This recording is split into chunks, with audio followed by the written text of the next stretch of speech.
नमस्कार दोस्तों। हम लोग पहले क्लास कर लिए थे, पहला क्लास। आज सेकंड क्लास हम लोग करने वाले हैं, जो कि है डेसिमल नंबर। पहले हम लोग एक बार रिकॉल कर लेते हैं कि पहला क्लास में हम लोग क्या पढ़े हैं। पहले क्लास में हम लोग ने पढ़ा है पहले क्लास में हम लोगों ने पढ़ा है सम संख्या हो गया है, विषम संख्या पढ़ लिया है, भाज्य संख्या पढ़ लिया है, अभाज्य संख्या पढ़ लिया है, सह अभाज्य संख्या पढ़ लिया है, प्राकृत संख्या पढ़ लिया है, पूर्ण संख्या पढ़ लिया है, पूर्णांक पढ़ लिया है, भिन्न पढ़ लिया है। मतलब हम लोगों ने भिन्न तक कंप्लीट कर लिया है। नेक्स्ट हम लोग पढ़ेंगे परिमेय संख्या, अपरिमेय संख्या, वास्तविक संख्या, काल्पनिक नंबर और जटिल नंबर, जिसको कॉम्प्लेक्स नंबर बोलते हैं।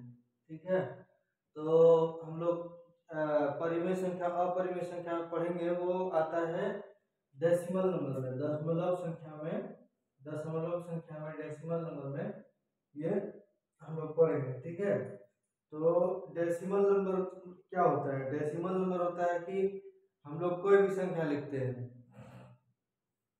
कोई भी दशमलव संख्या लिखते हैं, या तो वो खत्म हो जाता है या चलते रहता है। जैसे कि मान के चलिए आप लोग लिखते हैं 0.35, ये खत्म हो गया, ये आगे रिपीट नहीं हो रहा है। कोई संख्या लिखते हैं 0.3333, ऐसे ऐसे चलते रहता है। मतलब दशमलव संख्या क्या हुआ कि कोई खत्म होगा और कोई चलता रहेगा। तो हम लोग इसमें दो टाइप में बांटे हैं डेसिमल संख्या को, टर्मिनेटिंग और नॉन टर्मिनेटिंग। मतलब शांत होगा या अशांत होगा। टर्मिनेटिंग का मतलब हो गया कि वह दशमलव संख्या जो कि खत्म हो रहा है।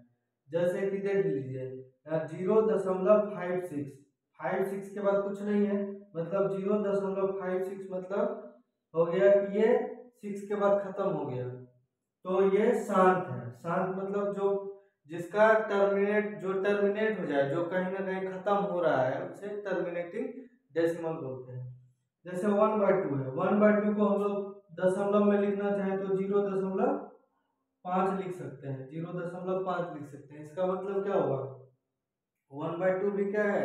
टर्मिनेटिंग है। 1/2 भी टर्मिनेटिंग है, 1/2 भी शांत है। उसके बाद 0.234 देखिए यहाँ 4 पे खत्म हो गया है, इसके बाद रिपीट कुछ भी नहीं हो रहा है, तो इस नंबर को क्या बोलेंगे? टर्मिनेटिंग बोलेंगे। इस दशमलव को क्या बोलेंगे? टर्मिनेटिंग, मतलब शांत है। तो जो भी टर्मिनेटिंग होगा, जो भी शांत होगा, वो परिमेय संख्या कहलाएगा। वो क्या कहलाएगा? परिमेय संख्या, रैशनल नंबर कहलाएगा। ठीक है, और रैशनल नंबर को हम लोग पढ़ेंगे बाद में। अभी हम लोग जान रहे हैं कि अगर दशमलव संख्या होता है तो उससे क्या बनता है, और नॉन टर्मिनेटिंग होता है तो उससे क्या क्या बनेगा। और आगे पढ़ेंगे रैशनल नंबर क्या है, इरेशनल नंबर क्या है। ठीक है, तो समझ में आया आप लोग को? एक बार फिर से मैं दोहरा देता हूँ कि डेसिमल नंबर में क्या होता है कि कोई संख्या रिपीट करती है, कोई संख्या रिपीट नहीं करती है, खत्म हो जाती है। तो क्या हम लोग दो पार्ट में इसको बांट लिए हैं, terminating and non terminating. Terminating का मतलब हुआ कि वह संख्या जो कहीं ना कहीं जाकर खत्म होती है, वह दशमलव संख्या जो कहीं ना कहीं जाकर खत्म होती है, उसे टर्मिनेटिंग करते हैं। जैसे 0.56 हो गया, 0.5 हो गया, 0.234 etc। बहुत लोग क्या करते हैं, इसको पढ़ते कैसे हैं? 0.234, 234 नहीं पढ़ना है, इसे पढ़ना है 0.234। जब भी आप पॉइंट के बाद पढ़ेंगे तो 2 3 4 1 2 3 एक एक अंक को पढ़ना है। ये नहीं कि पूरा पढ़ देना है, 234 नहीं बोलना है, 0.234 बोलना है। ठीक है, इसको क्या बोलेंगे? रैशनल नंबर, परिमेय संख्या बोलेंगे। दूसरा हम लोगों ने बताया नॉन टर्मिनेटिंग, मतलब अशांत। दूसरा हम लोगों ने बताया कि नॉन टर्मिनेटिंग मतलब अशांत होगा दशमलव संख्या। तो इसमें क्या होगा कि दो टाइप होगा, रैकरिंग और नॉन रैकरिंग, मतलब आवर्ती और अनावर्ती। अशांत में दो टाइप आ जाता है, आवर्ती और अनावर्ती। इसको देखिए क्लियर हो जाएगा आपको। रैकरिंग और नॉन रैकरिंग, आवर्ती और अनावर्ती। इसमें क्या होता है कि 0.5 पे क्या है? बार दिया हुआ है, मतलब रैकरिंग दिया हुआ है। 0.5 पे रैकरिंग का मतलब हो गया कि 0.5 जो है, 0.5 ऐसे बार बार रिपीट हो रहा है, ऐसे बार बार रिपीट हो रहा है, आगे चलता जा रहा है। तो इसका मतलब यही हुआ कि आवर्ती, आवर्ती मतलब रेकरिंग, मतलब बार बार वह संख्या रिपीट हो रही है। और 0.53, 5 3 पे रेकरिंग है, मतलब दोनों पे है, 5 3 दोनों पे रेकरिंग है, तो 5 3 दोनों रिपीट हो रहे हैं। इसका मतलब क्या हो गया कि 5 3 5 3 5 3 ऐसे से आगे रिपीट हो रहा है। 1.351 एक पे रेकरिंग है, एक पे रेकरिंग मतलब एक जो होगी, एक हमारी आगे रिपीट होती जाएगी, एक पुनरावृत्ति, एक का पुनरावृत्ति होते चला जाएगा। तो ऐसी संख्या जब होगी, जब ऐसी संख्या हमें मिलेगी जैसे 0.555555 ऐसे आगे बढ़ते जाएगी, कोई भी संख्या जो बार बार रिपीट करेगी, तो उस संख्या को परिमेय संख्या बोलेंगे। उस संख्या को क्या बोलेंगे? परिमेय संख्या बोलेंगे। जब कंटिन्यूअस इंटरवल पे क्या हो, जब कंटिन्यूअस रिपीट करती जा रही हो, जब कंटिन्यूअस रिपीट करती जा रही हो, जैसे 5 है रिपीट कर रहा है, 1 यहाँ पे रिपीट कर रहा है, यहाँ पे 5 3 दोनों पे रेकरिंग है, दोनों रिपीट कर रहा है, तो परिमेय संख्या हुआ। अब हम लोग नॉन रेकरिंग पे जाते हैं। नॉन रेकरिंग मतलब होता है अनावर्ती संख्या।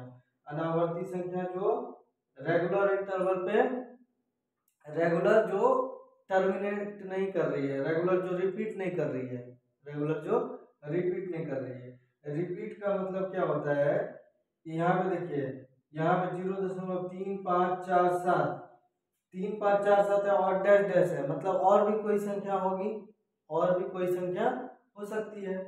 तो इसको क्या बोलते हैं? अनावर्ती संख्या। मतलब अभी डिसाइड नहीं हुआ है कि ये खत्म हो रहा है, मतलब आगे भी जा सकता है। ये तो टर्मिनेटिंग है, नॉन टर्मिनेटिंग में हम लोग नॉन टर्मिनेटिंग मतलब नहीं खत्म होने वाला है। तो ये भी आगे बढ़ रही है, और ये यहाँ भी देखिए 0.55 ये यहाँ भी आगे बढ़ रही है। तो यहाँ आगे बढ़ रही है, लेकिन एक संख्या जो है बार बार रिपीट कर रही है, इसको रेशनल बोल दिए हैं, परिमेय संख्या बोल दिए हैं। और यहाँ पे बार बार एक ही संख्या रिपीट नहीं कर रही है, अलग अलग संख्या रिपीट कर रही है, इसीलिए इसको अनावर्ती बोल दिए हैं, नॉन रेकरिंग बोल दिए हैं। एक संख्या बार बार रिपीट नहीं कर रही है, इसीलिए अनावर्ती बोल दिए, और इसको अपरिमेय बोल दिए। जैसे कि यहाँ पे देखिए 0.45 4 5 5 4 5 5 5, मतलब यहाँ पे 5, देखिए यहाँ पे 5 रिपीट कर रही है, लेकिन 5 यहाँ एक बार है, यहाँ पे 2 बार रिपीट कर रही है, यहाँ 3 बार रिपीट कर रही है। इसका मतलब क्या हुआ कि रेगुलर जो है 5 रिपीट नहीं कर रही है, वहां पे तो 0.55 में 5 5 5 5 5 5 रिपीट कर रही थी, यहाँ पे 5 5 रेगुलर नहीं है, यहाँ पे देखिए इरेगुलर है, 5 है, डबल 5 है, ट्रिपल 5 है, और आगे भी चलते जा रही है। तो इस संख्या को क्या बोलते हैं? अपरिमेय संख्या। यहाँ भी देख लीजिए एग्जाम्पल में 0.20 फिर 101 है, यहाँ पे देखिए 0.01 डबल 01, यहाँ पे 000 होगा, यहाँ पे 0001 ऐसे करके चलती जा रही है। इसका मतलब क्या हो गया कि ये रेगुलर नहीं है, इरेगुलर है। जैसे 0 यहाँ 1 0 है, यहाँ डबल 0 है, यहाँ 000 है, तो इरेगुलर है। तो इसको क्या बोलते हैं? अपरिमेय संख्या बोलते हैं। ठीक है, अब नेक्स्ट हम लोग परिमेय संख्या और अपरिमेय संख्या पढ़ेंगे। ये तो आप लोग आशा करता हूँ कि ये पूरा समझ गए होंगे, और हम लोग अब चलते हैं परिमेय संख्या और अपरिमेय संख्या पे।